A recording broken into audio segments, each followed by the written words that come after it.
Hello friends, आज हम coordination compound series का 5th लेक्चर देख रहे हैं। आज के लेक्चर में हम कोऑर्डिनेशन कंपाउंड के नॉमेनक्लेचर के बारे में बात करेंगे। तो नॉमेनक्लेचर ऑफ कोऑर्डिनेशन कंपाउंड ये क्या होता है? नॉमेनक्लेचर स्टार्ट करने से पहले हमें कुछ चीजें पता होनी चाहिए, जैसे कि लिगेंड्स। लिगेंड्स के बारे में हमने डिटेल में देखा है टाइप्स ऑफ लिगेंड्स में, लेकिन वहां पर हमने एक्चुअली क्या देखा है? मोनोडेंटेड, बायोडेंटेड, पॉलीडेंटेड, एम्बिडेंट, चिलेटेड, इस तरह से लिगैंड के टाइप्स देखे हैं on the basis of number of donor atom present in that compound. लेकिन वही लिगैंड्स जो मोनो, बाय, ट्राई, पॉली इस तरह से है, उसी लिगैंड्स को अब मैं देखने वाला हूं on the basis of charge. तो ligands on the basis of charge actually 3 types के होते हैं। तो पहला type anionic ligand, second one is cationic ligand and third one neutral ligand. इस तरह से चार्ज के बेस पर ये लिगैंड्स 3 टाइप के होते हैं। अनायनिक लिगैंड में लिगैंड्स पर इन जनरल चार्ज नेगेटिव होता है। वो नेगेटिव चार्ज में भी 1, 2, 3 इस तरह से हो सकता है। कैटायनिक लिगैंड में चार्ज पॉजिटिव होता है और न्यूट्रल लिगैंड में किसी भी तरह का चार्ज नहीं होता है। तो कोऑर्डिनेशन कंपाउंड में नेम लिखने से पहले, आईयूपीएसी नॉमेनक्लेचर को लिखने से पहले आपको लिगैंड्स के नेम्स के बारे में पता होना चाहिए कि लिगैंड्स उस कोऑर्डिनेशन कंपाउंड के नेम में किस तरह से रिप्रेजेंट करना है। तो जैसे मैंने बताया कि लिगैंड्स एनायनिक, कैटायनिक और न्यूट्रल होता है, तो उसमें सबसे पहले हम देखते हैं अनायनिक और नेगेटिव लिगैंड। अब अनायनिक और नेगेटिव लिगैंड में आप देख सकते हो जनरली, जैसे यहां पर chloride Cl minus, Br minus, Cn minus, S2 minus, NH2 minus, P minus 3, N minus 3, इस तरह से आप देख रहे हो कि यहां पर स्पेसिस पर नेगेटिव चार्जेस 1, 2, 3 इस तरह से है। तो इन आयंस का name actually chloride Cl minus को क्लोराइड कहा जाता है। ये ब्रोमाइड होता है, साइनाइड होता है, सल्फाइड, अमाइड, यहां पर देखिए फॉस्फाइड, अज़ाइड, इस तरह से ये नेम्स होते हैं। तो यहां पर अनायनिक कॉम्प्लेक्सेस में आईडीई या ई इन जनरल रिप्लेस बाय ओ। इस कंपाउंड में क्या किया जाता है? उस क्लोराइड या उस जो भी कंपाउंड है उसका आईडीई या ओनली ई ये ओ से रिप्लेस किया जाता है, और कोऑर्डिनेशन कंपाउंड में वही ओ से रिप्लेस किया हुआ वर्ड यूज किया जाता है। जैसे कि देख सकते हो क्लोराइड में यहां पर ए रिप्लेस किया गया किससे? ओ से। That means it becomes chloride से क्लोरिडो, क्लोराइड से क्लोरिडो। ब्रोमाइड में भी यहां पर आईडीई यह रिप्लेस किया गया ई ओ से, ये बना ब्रोमिडो। साइनाइड में पूरा आईडीई रिप्लेस किया गया, that means in this case it becomes cyanide से साइनो। यहां पर भी देख सकते हो आप आईडीई रिप्लेस किया गया ओ से। सल्फाइड में आईडीई, यहां पर सल्फाइड का बना सल्फिडो, यहां पर ओनली ए रिप्लेस किया गया, ओनली ए रिप्लेस किया गया ओ से। अमाइड में भी ए रिप्लेस किया गया अमाइडो। फॉस्फाइड में ये बना फॉस्फिडो, अज़ाइड से बना एजिडो। तो इन एग्जांपल में आपने क्या देखा है? जनरली ई और आईडीई रिप्लेस बाय ओ, और यही नेम्स वहां पर रिप्रेजेंट करने हैं। और कुछ एग्जांपल हम देख लेते हैं सॉल्ट के। तो यहां पर आप देख सकते हो कार्बोनेट। कार्बोनेट में CO3 तो यहां पर ATE है, तो यहां पर E once again replaced by O, it becomes carbonate से कार्बोनेटो। यहां ऑक्सैलेट C2O4 उससे बना ऑक्सैलेटो, E replaced by O। यहां सल्फाइड, सल्फाइड में SO3 तो यहां ये बना सल्फाइड से सल्फेटो, और नाइट्रेट से ये बना है नाइट्राइटो। इस तरह से अनायनिक लिगैंड में आईडीई या ई, यहां पर देखिए सॉल्ट में भी ई ये रिप्लेस किया जाता है ओ से, और इस तरह से आपको ये नेम्स उस आईयूपीएसी ऑफ कोऑर्डिनेशन कंपाउंड में यूज करते हैं। ये था अनायनिक कॉम्प्लेक्सेस या नेगेटिव लिगैंड के बारे में। अब हम बात करेंगे कैटायनिक और पॉजिटिव लिगैंड के बारे में। अब कैटायन और पॉजिटिव लिगैंड, जैसे वहां पर हमने देखा था टाइप्स ऑफ लिगैंड में नंबर ऑफ डोनर साइट्स, वो उस पे क्लासिफाई किया गया था। लेकिन यहां पर इन लिगैंड पर पॉजिटिव चार्ज है, तो यहां पर ये NH4+, तो यहां पर कैटायनिक लिगेंड्स में आपको सफिक्स एज यूज करना है IUM। ये सफिक्स आपको लगाना है। सफिक्स मींस उस आयन के, उस कैटायन के नेम के बाद आपको वो वर्ड लगाना है। तो NH4 प्लस अमोनियम, अमोनियम मतलब यहां पर ये क्या था NH3 में H प्लस ऐड किया गया, ये बना NH4 प्लस, तो ये बना ammonium. After that NO plus, ये नाइट्रोजिल था, NO नाइट्रोजिल था, तो NO प्लस बना नाइट्रोजिलियम। यहाँ NO2 प्लस ये है नाइट्रोनियम, और यहाँ पर ये हाइड्रोजाइन था NH2 उसमें H प्लस ऐड किया गया, ये बना NH2NH3, तो ये बना हाइड्रोजीनियम। मतलब कैटायनिक कॉम्प्लेक्सेस में या लिगेंड्स में आपको वहां पर IUM ये सफिक्स ऐड करना है। और after that neutral ligands, neutral ligand IUPAC nomenclature में रिप्रेजेंट करते समय एज इट इज पुट कर देना है, उसका नाम जो भी था वो वैसे के वैसे वहां पर लिख देना है, उसमें किसी भी तरह का चेंज नहीं करना है। जैसे कि CO कार्बोनिल, ये न्यूट्रल लिगेंड है। न्यूट्रल लिगेंड मींस यहां पर किसी भी तरह का चार्ज नहीं होगा, वो न्यूट्रल लिगेंड। तो CO ये carbon monoxide put as a carbonyl, H2O water, इसका नाम ऑलरेडी कोऑर्डिनेशन कंपाउंड में एक्वा या एक्वो इस तरह से प्रोनाउंस करना है। NH3 अमाइन, AMMINE, NO ये नाइट्रोजिल होता है, NS ये थायोनाइट्रोजिल होता है। यहां पर आप देख सकते हो C6H5N इस तरह से रिंग के फॉर्म में भी लिखा जाता है, इसे लिखा जाता है एज अ pyridine। और भी कुछ एग्जांपल्स है जैसे कि ट्राइफेनिल फॉस्फेट, इस तरह से आप न्यूट्रल लिगेंड को एज इट इज प्रोनाउंस या रिप्रेजेंट कर सकते हो।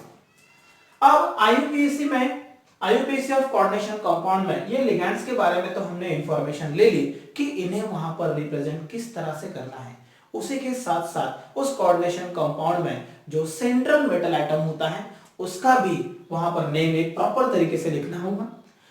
आपके पास जो 4 टाइप्स के कंपाउंड हैं जैसे कि simple cation complex anion, simple cation complex anion, after that simple anion complex cation, complex cation complex anion and non ionic means neutral spaces.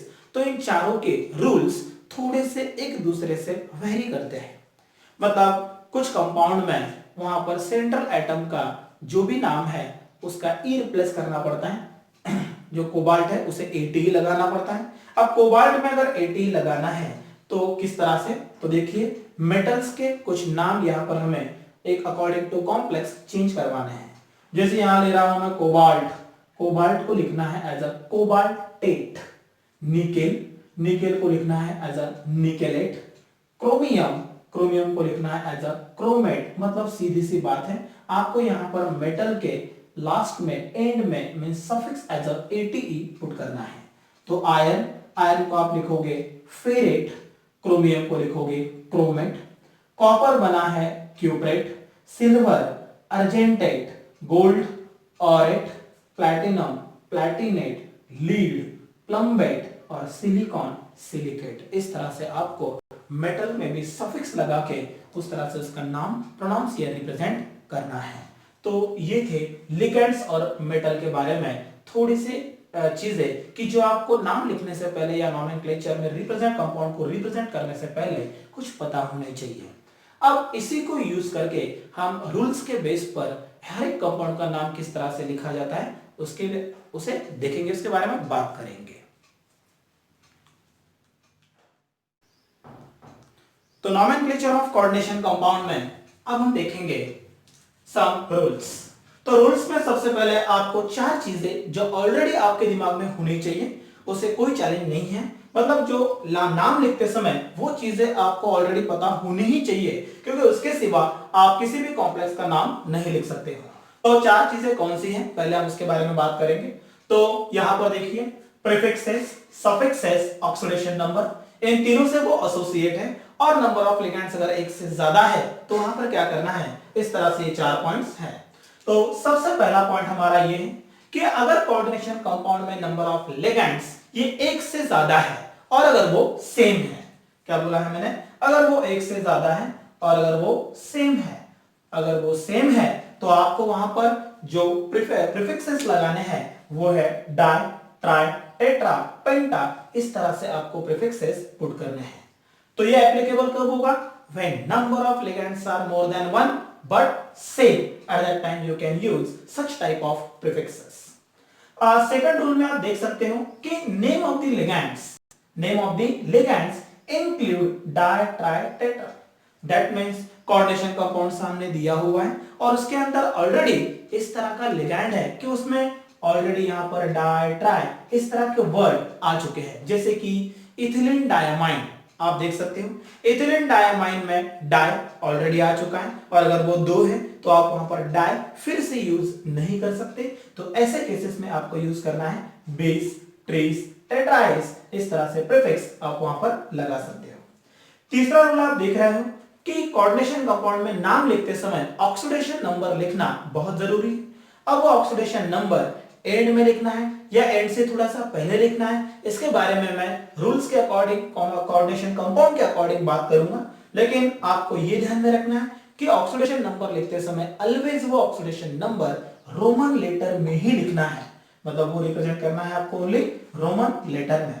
अब यहाँ पर रूल फर्स्ट में मैंने देखा था कि number of ligands are more than one and same, तो वहां पर हमने डाइट्राई यूज किया।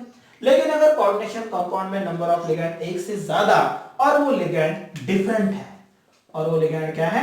डिफरेंट, तो एट दैट टाइम आपको एक सिंपली अल्फाबेटिकल ऑर्डर यूज करना है। अल्फाबेटिकल ऑर्डर यूज करके आप उसे रिप्रेजेंट कर सकते हो और लिगैंड्स के नेम किस तरह से होने चाहिए ये थोड़ी देर पहले मैंने डिस्कस कर लिया है।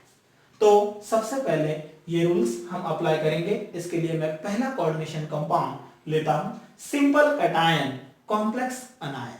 सिंपल कैटायन कॉम्प्लेक्स अनायन, इसके बारे में आपको बताने की नीड नहीं है क्योंकि प्रीवियस लेक्चर में मैं इसे देख चुका हूं।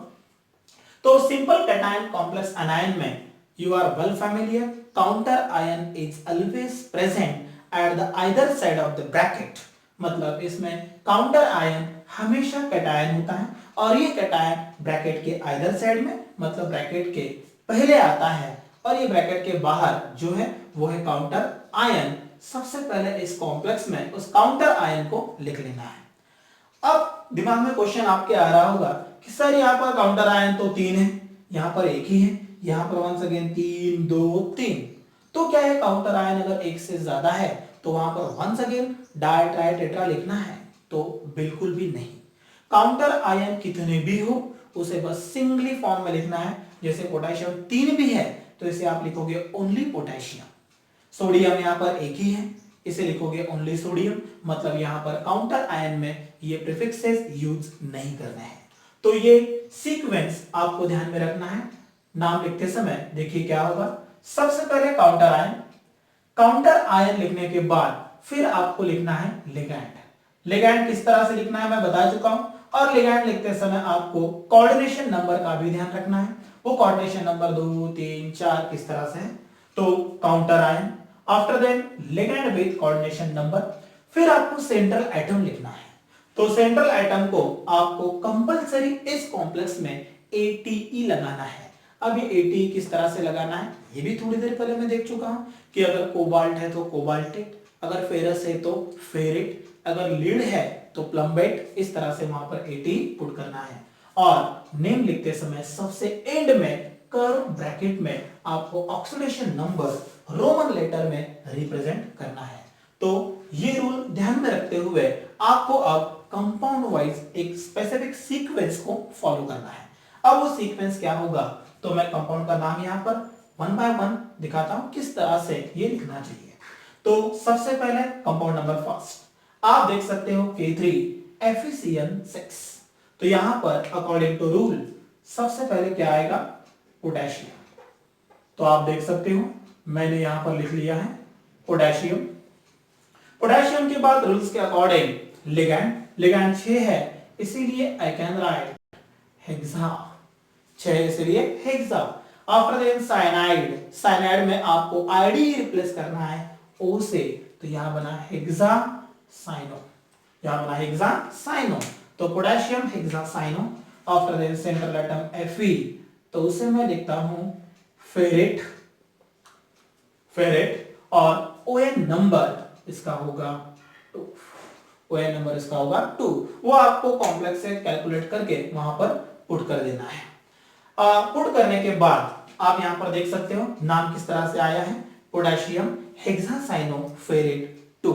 इस तरह से आप नाम रिप्रेजेंट कर सकते हो। नाम सेकंड कॉम्प्लेक्स में सोडियम, ब्रैकेट में आप देख सकते हो सिल्वर, यहां पर 2 साइलेंट है, तो यहां पर भी नाम लिखते समय यू कैन राइट, देख सकते हो sodium as it is, sodium as it is लिखा है। After then once again cyanide 2 है, तो आप लिख सकते हो यहां पर di cyano, sodium dicyano. Silver है, सिल्वर के लिए हमने यूज किया है अर्जेंटाइट, यूज किया है अर्जेंटाइट। और इसका ON नंबर इस तरह से आप लिख सकते हो। अगर आपको ON नंबर समझ में नहीं आता है तो आप इमीडिएटली कैलकुलेट कर सकते हो। किस तरह से करो कैलकुलेट, यहां पर Na प्लस है तो ये माइनस है, तो इसे मान लिया x plus 2 into minus 1 is equal to कितना आएगा, ये अगर प्लस 1 है तो ये माइनस 1, ये माइनस 1, तो it becomes x minus 2 is equal to minus 1, तो ये बना x is equal to 2 minus 1, ये बना 1। तो आप यहां पर ऑक्सीडेशन नंबर एंड में लिख सकते हो एज अ 1, लेकिन वो लिखना है रोमन लेटर में। कॉम्प्लेक्स नंबर थर्ड में आप ऑब्जर्वेशन कर सकते हो, यहां 3 पोटेशियम है, लेकिन हमें तो लिखना है ओनली सिंगल फॉर्म में पोटेशियम। पोटेशियम के बाद अब यहां पर प्रॉब्लम ये हो गया, यहां लिगैंड सेम थे, यहां लिगैंड डिफरेंट डिफरेंट है। अगर लिगैंड डिफरेंट डिफरेंट है तो आपको अल्फाबेटिकल ऑर्डर यूज करना है। तो यहां पर क्लोराइड और ऑक्सैलेट, तो पहले आता है क्लोराइड, वो भी 2 है, इसीलिए I can write potassium dichlorido, potassium dichlorido. Oxalate भी 2 है, तो यहां मैं लिख सकता हूं di oxalato, potassium dichlorido dioxalato. Cobalt है, इसीलिए it becomes cobaltate, it become cobaltate. अब आपको यहां पर once again oxidation number put करना है, वो आप कैलकुलेट कर सकते हो। तो कैलकुलेट यहां पर तो 2 चार्ज होंगे, यहां पर माइनस, तो यहां पर ऑक्सीडेशन नंबर इसका आना चाहिए 3, ये होगा 3।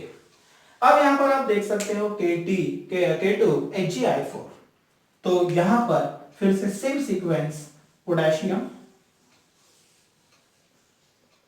अब आयोडीन 4 है, इसीलिए I can write tetra iodo, tetra iodo.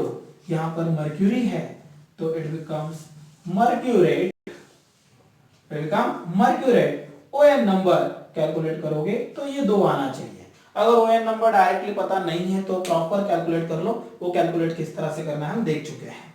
और लास्ट कंपाउंड आप देख सकते हो इसके अंदर, यहां भी पोटेशियम, तो आप लिख सकते हो वहां पर पोटेशियम। अब यहां पर भी 2 है, तो मैंने देखा है कि NO मतलब नाइट्रोजिल और ये होगा साइनो। तो अल्फाबेटिकली अगर आप देखोगे तो क्या आना चाहिए सबसे पहले, तो यहां पर ये होगा पेंटासाइनो, तो I can write penta cyano nitrosyl. मैंने बताया था neutral ligand as it is put करना है, जैसे कि वैसे। Pentacyano nitrosyl, I can write ferrate, ferrate. ON number यहां भी कैलकुलेट करोगे तो ये 2 आएगा। इस तरह से आपको फर्स्ट कंपाउंड में सिंपल कैटायन कॉम्प्लेक्स अनायन में नोमेनक्लेचर इस तरह से रिप्रेजेंट करना है। तो ये सिंपल ट्रिक याद रखना, ये सीक्वेंस फॉलो करने के बाद और ये 4 चीजें दिमाग में रखने के बाद आप इजीली कॉम्प्लेक्स का नाम लिख सकते हैं।